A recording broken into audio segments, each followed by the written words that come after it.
we've got an extreme example here in a recent case of the principle that applies to all employers, and that is it's not just your employees that can create harassment liability for you and how other employees are treated.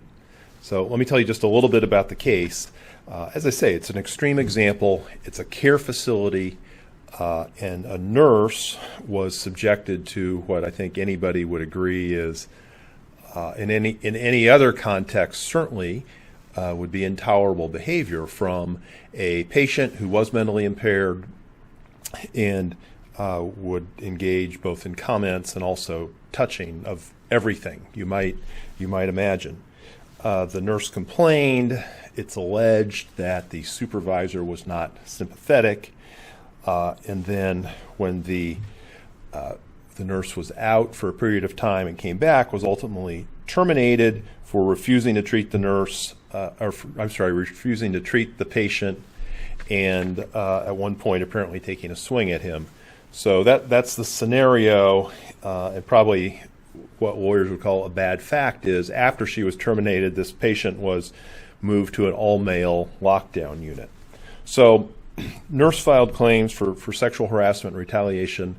A lower federal court granted summary judgment dismissing the case on the employer's behalf, saying it was not clear that the patient's harassing comments and attempt to grope and hit the nurse were beyond what a person in her position should expect of patients in a nursing home.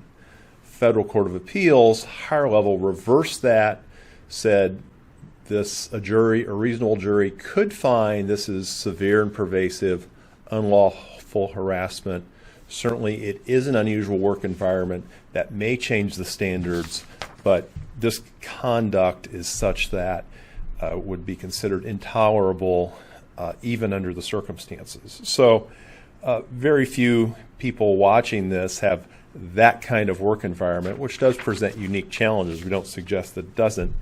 But this is a good reminder of the importance of ensuring that your employees are not subjected to inappropriate conduct, not only from coworkers, but also from people outside the organization.